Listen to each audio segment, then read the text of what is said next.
My name is Ondřej Dietrich, and I have the pleasure to welcome you to the third annual Czernin Security Forum, an informal colloquium for the discussion of current security challenges in Europe and beyond. Normally, we'd be sitting in the mirror hall of the Czernin Palace, informally exchanging views, even on difficult issues such as arms control. Now we are in our home offices, dispersed throughout the continent. And it's because of the invisible threat called COVID-19. It is not the only one we're going to talk about today. There are many found in the gray zone between war and peace, hardly intelligible using traditional frames of reference.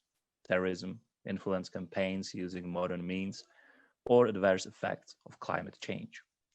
But I suspect that it will be always visible, so to say, in our discussions.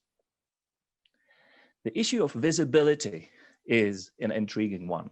It clearly makes little sense to divide threats into visible and invisible neatly. The virus that causes COVID-19 disease can be made visible using biochemical technology. Without it, for most of us, it is a silent and insidious enemy. A few had seen it coming, so it was invisible in this sense too. But others argue persuasively that it was no black swan, but rather a gray rhino. We should have seen it coming. And perhaps, only perhaps, the global experience of the pandemics, unprecedented in its synchronicity, will make us see more in the future.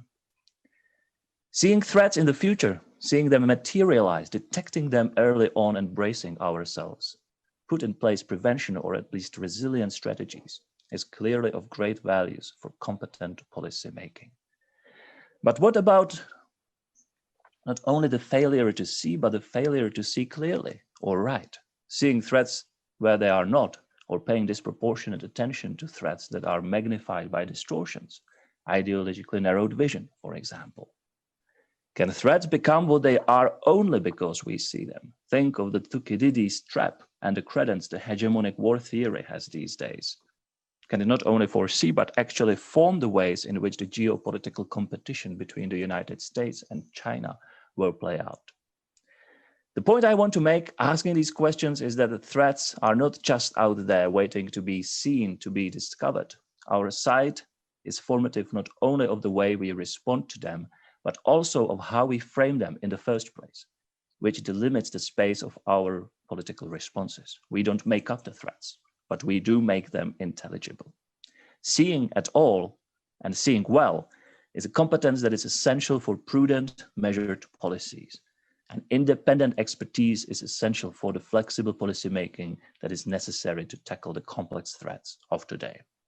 This is our job here at the Institute of International Relations, and I'm very pleased all of you are joining us today to partake on the discussion that hopefully will produce some new and better ways of seeing. What we have on the menu today, we'll talk about detecting invisible threats, overcoming our blindness to them, and about how to succeed in responding to them effectively. How do we in Europe respond to threats, including the invisible ones? Is the threat assessment process currently ongoing in the EU and a strategic compass that will follow a means to get on one boat finally? We'll also feature a presentation of a brand new policy paper written on COVID-19 and border control by Asya Metodieva, exclusively for this year's Czernin Security Forum. Asya is a researcher in the Center of European Politics, and she is also incidentally the convener of this year's conference. Finally, we'll have a session on the future, the post-pandemic world, and the changing balance of freedom and security under the COVID-19's shadow. Let me now take the opportunity to thank the production team and of course the Ministry of Foreign Affairs for their generous support. And of course to all of you for connecting and engaging in this dialogue at distance.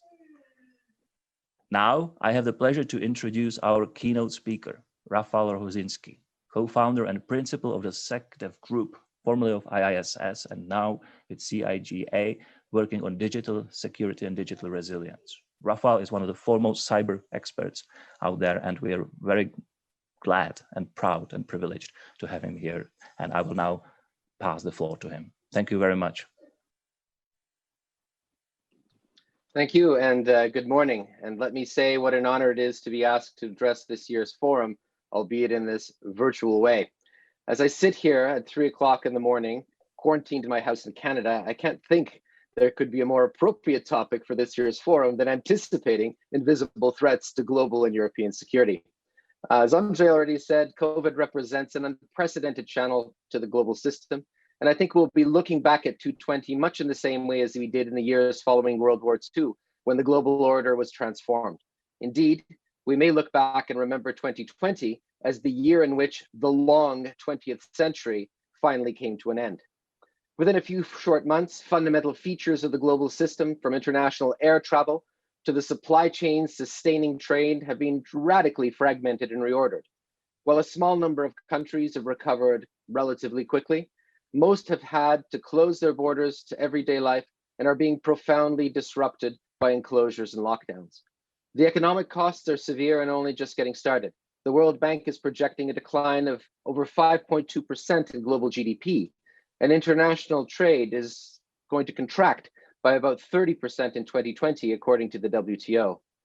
Making matters much worse is the fact that COVID is occurring at a time of heightened global tensions, trade wars, and tariffs. The pandemic arrived precisely at the moment when international cooperation was most needed to deal with not just infectious diseases, but a myriad of global challenges, from climate change to nuclear threats and cyber war. Perhaps most fascinating, COVID is fundamentally rewiring and rewriting the global commons. Since it started spreading in late 2019, COVID has accelerated digital transformation of all countries, corporations, and societies. And the reasons for this are straightforward. With the imposition of lockdowns, restrictions, and physical distancing, people have become forced to work remotely, as we are today, access services online, and communicate through digital means. Dependence in the use of cloud computing will increase this year by 22%, and not surprisingly, video conferencing, such as the service we're using today, Zoom, have seen their valuations climb to unprecedented heights. But this talk is not about COVID. And while COVID may have been a surprise, it was not unexpected. For all its failures, the world was better prepared for this pandemic than any other in human history. And although the costs will be high, recovery is also inevitable. So what is an invisible threat? Well, perhaps it's that which we are unable to see around us because it's ubiquitous. Maybe it's that which we embrace and willingly welcome into our homes and rarely pay any attention to except when it doesn't work. The threat, or maybe it's not really a threat, is change that grows faster than the ability of our societies to adapt, which strains institutions, challenges our notions of governance, equally creating new opportunities as well as dilemmas. The topic I want to address today is the digital revolution. To say that we're not living in one of the most fundamentally transformative moments in human history would be a gross underestimation. In the past 20 years, more than 2/3 of humanity have gained the ability to communicate on a planetary basis. The digital economy currently creates over $15 trillion in value every year and is expected to account for up to 26% of global GDP in the next 5 years. New and emerging technologies, such as fifth-generation networks and artificial intelligence, are going to continue to change this landscape beyond recognition. For example, with 5G, we'll not only have ubiquitous and pervasive internet access, connecting all devices and systems and bringing in new economic models, but we will also see a gross expansion in the creation of data. By 2025, the world will be producing almost 175 zettabytes worth of data. That's almost 5 times what we're producing today. And that's already more information created on a daily basis than has been created since the beginning of humanity. These oceans of data will feed advances in artificial intelligence, which will increasingly transform the nature of work and institutions. By 2030, artificial intelligence is expected to contribute $15 trillion of economic value in and of itself. And the scale and scope of this transformation is difficult to fathom, but it's coming and it is accelerating. It's also important to recognize the tremendous interdependence that these technologies continue to propel. Innovation doesn't just come when bright ideas are born, but it's when economics make it cheaper to replace existing processes with new approaches. And that's the case with the technologies that we're dealing with today. 5G, artificial intelligence, and the data oceans are going to drive innovations in places where the economics of deployment are most advantageous. And that's going to be in high density areas and regions, megacities, and yes, in Asia. So while Europe and the United States may continue to lead in terms of fundamental development of technologies, R&D, so to speak, the applications and the new economies that will drive them will be global.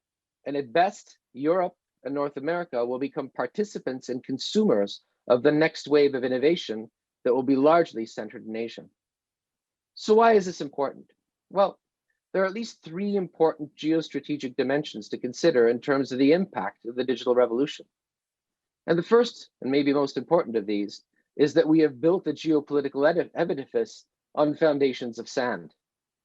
It's important to recognize that the basic foundations upon which this tsunami of technology is coming are based on a technology that has turned 52 years of age as of this year. Now, if we were to turn the cameras onto ourselves, I think we would recognize that our 52-year-old bodies are very different than those of our 20-year-old bodies in terms of capabilities and outlook.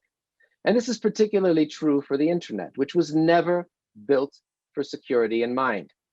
The internet was built for resilience, as a global Esperanto to connect together devices and networks. If you had attended a meeting of computer scientists and engineers just 10, 15 years ago, the principal objective was just to make things work, securing them from potential malfeasance or criminal intent, or, as we have seen with the indictment of Russian intelligence operatives by the US Department of Justice just this week, directed state activity was a very distant consideration. And as a result, in the last decade, we have seen the mounting costs of an infrastructure that was never built with security in mind. We have witnessed the rising tide of cybercrime and more recently, ransomware that it has caused. The weaponization of code and its use by state actors has cascading global effects. Stuxnet target may have been Iran's nuclear program in Natanz, but the sons and daughters of Stuxnet have caused billions of dollars of economic losses as runaway attack code, sometimes stolen from the very national security actors under whose stewardship it was developed. And just one example of this is NotPetya attacks, which were used against Ukraine, but which also impacted Maersk, the international shipping giant, inflicting over $1 billion in turning losses and leading to a 20% decline in their global market. This code originated within the National Security Agency before becoming reapportioned by the Russian security services and let loose into the global data ecosystem. Secondly, it's important to recognize that the West, and by that I mean Europe and North America largely, has backed itself into a normative hole on the question of who and what should govern cyberspace, which has left us in a vacuum for countries to make up their own rules.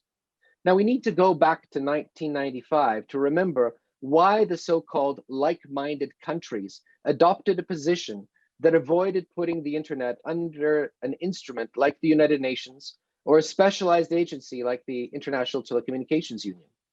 The answer was quite simple, and perhaps in retrospect, quite wise. It was meant so that the internet could grow and develop according to market principles, unencumbered by tariffs, rules, or other impediments that would seek to monetize access to these unique resource. Combined with a second important feature, intermediate liability, which exempted internet websites and providers from liability for content that they hosted on their site, meant that a global level playing field was created to allow anybody and everybody to become a producer of content and a provider of internet services. For the first decade after 1995, this had the impact of unleashing unprecedented investment into building out the internet globally.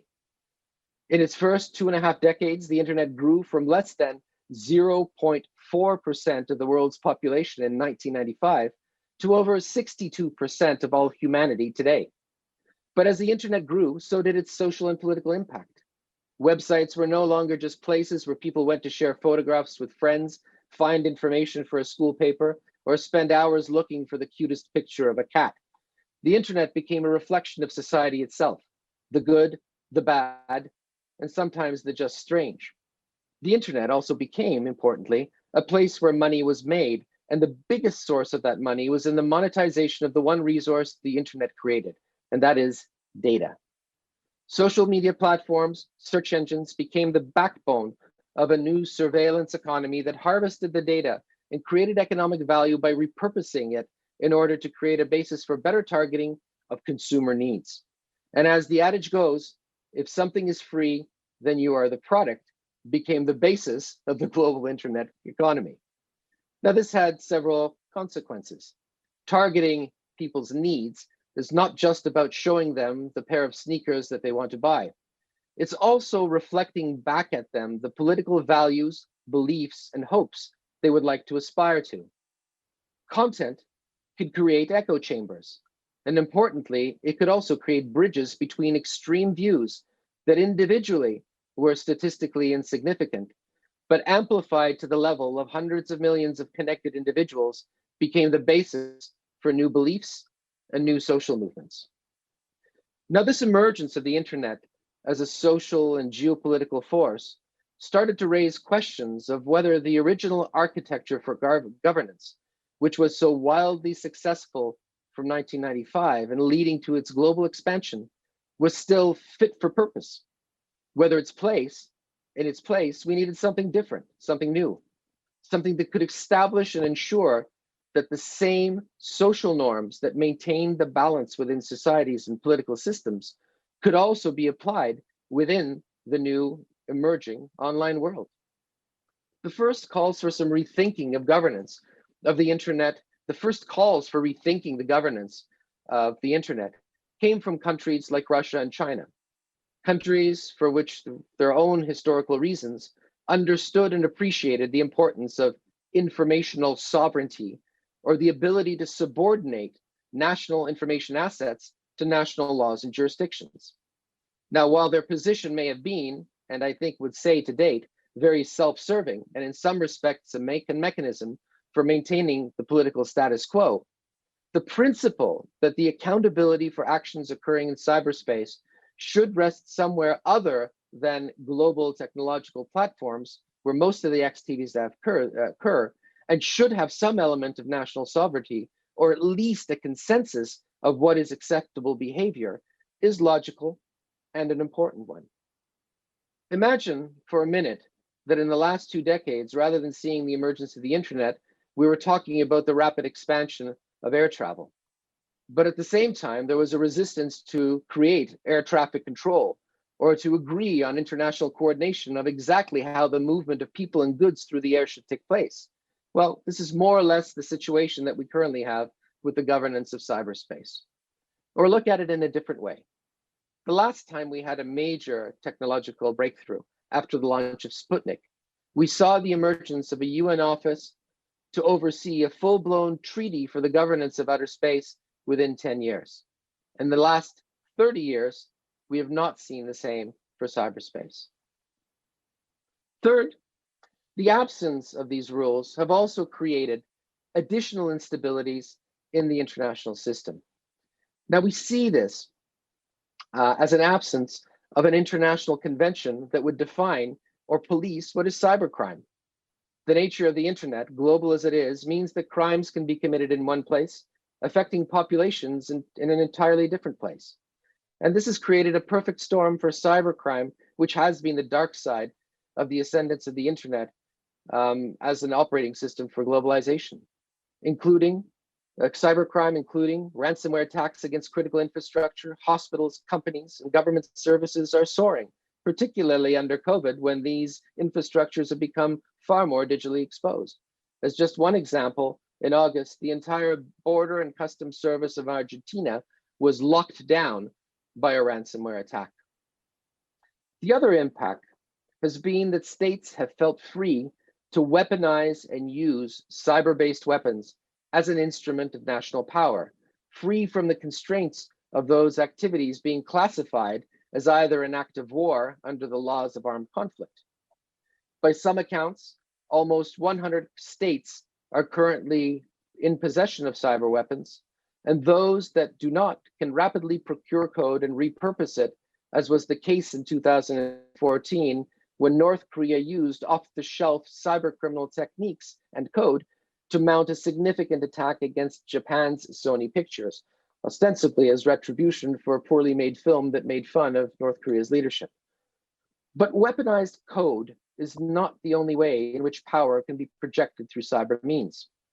As we have seen in both the elections in the United States and the referendum in the UK, information itself can be weaponized using the very platforms that depend on targeting consumers by creating complex algorithmic profiles of their needs and wants. This information, misinformation, and deliberate information operations have proven more toxic and more harmful to democracies, and indeed most political systems, than actual physical aggression and attacks. And yet they remain unclassified as a form of aggression within international covenants, and in some respects remain protected under the old school approach that allows them to largely circumvent accountability under international law. So what's to be done? The challenge is that our global dependence on the digital dividends that rapid embracement and adoption of technology brings is unlikely to lead to any significant movement on any of the governance issues that I've outlined above. Rather, technologies will continue to colonize our daily lives and we'll continue to embrace them regardless of the costs because of the convenience and economic benefits they bring. In part, we are not well served by the language of geopolitics and geostability that we've adopted since the end of the Second World War. Using analogies like deterrence to describe the need to create cyber capabilities deflects from the fact that their greatest impact resides entirely outside of the military sphere. Deterrence only works when there's actually something to deter. It doesn't work when we're all vested in the same game and share the same vulnerabilities. So maybe we need to start to reconceptualize security in the digital era. If all of us are living in glass houses, perhaps building bigger piles of rocks and demanding that others dispose of theirs is not the most useful path forward. Instead, rather than looking at compliance through threats, maybe we should be looking to increase the overall level of security and confidence for everyone. One way to do this is to reconceptualize security and see it not just as the protection of networks, digital services, and data, but rather to look at it through the lens of resilience. How to ensure that the increasingly complex and interconnected digital societies in which we all live can survive and indeed recover from shocks and crises. Simply put, we need to invest in the concept of digital resilience as a confidence-building measure between states and as a set of policies, practices, and capabilities that allow all states to anticipate, prepare, prevent, and respond to the inevitable crises and disasters that will affect our increasingly digitally dependent societies. Digital resilience consists of three enablers, I'd suggest. The first is having a national approach to cybersecurity informed by a national strategy that puts in place authorities and permissions and budgets to ensure a coordinated government response to incidents that impact on national digital systems. Second, we need to think about continuity, how to ensure our societal systems continue to operate during crisis and stress. COVID provides us with a very real example of this in practice. But it means more broadly looking at the kinds of things that would be necessary for society and government to manage and recover from crises that affect digital systems, such as the cyber attacks that were launched against Estonia and Georgia in the past decade, or crises where digital platforms are the means for recovering from the crisis, such as the case with COVID. The third enabler is to invest in strong data governance and privacy. While the value placed on privacy depends a lot on social and societal norms, the need to establish a trusted digital ecosystem is fundamental to resilience. Trust, confidence in the integrity of data and information is central in trust in authorities and institutions that are important to everyday life. Data governance is everything from knowing how your data will be collected and handled through to what norms to apply to information that is circulated within society, on social media platforms, and between countries across digital platforms and systems. Why will digital resilience make a difference? Because it's unlikely in the near future that the ideological battle lines, the like-minded led by Europe and the US, and the alternative like-minded led by Russia and China, will agree upon the future governance of cyberspace. Instability will continue, and at the same time will be exacerbated as new technologies, such as artificial intelligence, become mainstream, creating additional ethical dilemmas and further disrupting institutional order and normative arrangements. The invisible threat, so to speak, will continue to grow, and we will continue to embrace it. But what digital resilience can do is to create mutual confidence that the risks and vulnerabilities that we all share, stemming from weaknesses in technology and the absence of rules, and how they can be applied as a projection of international force, will be blunted somewhat, because everyone feels a little bit more confident and a little bit more secure that their ability to manage and to recover from these risks is possible. This may be small confidence building measure when thrust against the canvas of the generational changes that technology will continue making our lives. It will not stop wars, international competition, nor will it resolve the dilemmas and shifts in geopolitical and geostrategic power between East and West, North and South. But it will at least allow us to make one invisible risk a little bit more visible by giving it a shape, giving it a size, and by basically quantifying it. And like with all risks, measurements are the first step to reducing that risk. I thank you very much for your attention, and I wish you a very successful conference. Over to you, Andrei. Thank you, Rafal, for an excellent overview of the digital challenges, but also laying down some very practical measures to tackle these challenges. I should like to invite our viewers now, because we have a few minutes left, to not hesitate and ask questions in the chat that I will be happy to pass on to Rafal. Perhaps let me kick off with the first one. I mean, you invited us to not think about digital revolution, digital challenges in geopolitical terms, to kind of display this discourse of geopolitical competition and deterrence, and speak more in terms of digital resilience. If there is one very practical measure that we as a society can adopt to increase the resilience tomorrow, some very practical thing, all differences in our societies, taken into consideration, what would it be? I mean, you mentioned several very practical measures. You spoke about the enablers, but if there is one that we can start with to get the train going, sort of, I mean, what should it be in your view? Well, I'd say, Andrei, look, there are really two, and I think I'd mention two because they hit different levels. Okay. The first, I think, is really related to what I said about the edifice of what we've created under globalization being built on foundations of sand.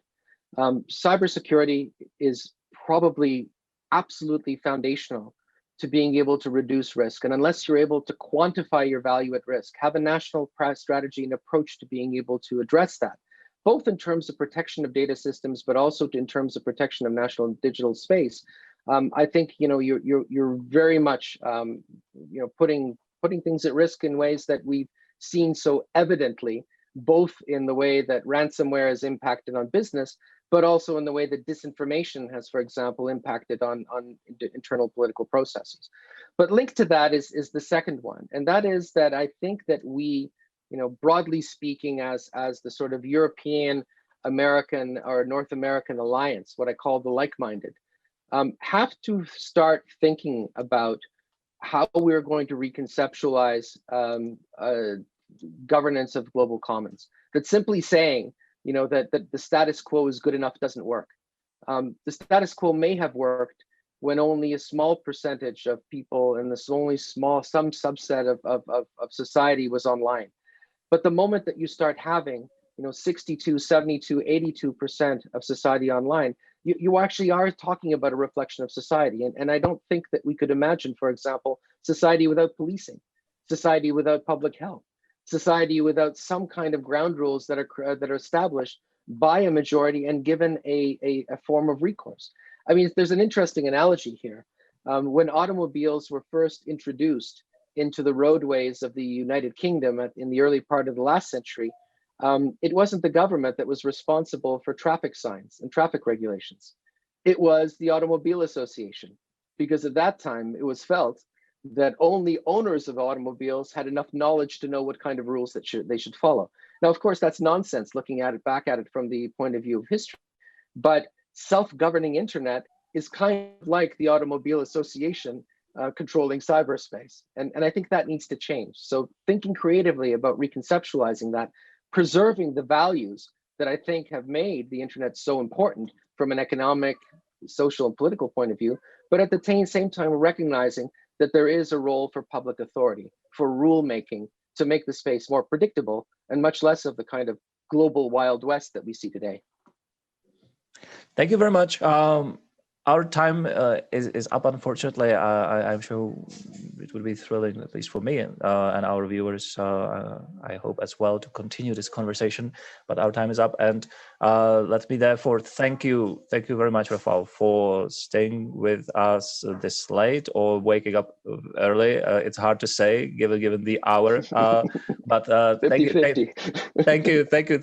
you so much for being us, for providing some very interesting thoughts, stimulating ideas for this forum, and let's hope that we can continue this conversation, and perhaps even in person when the global situation permits.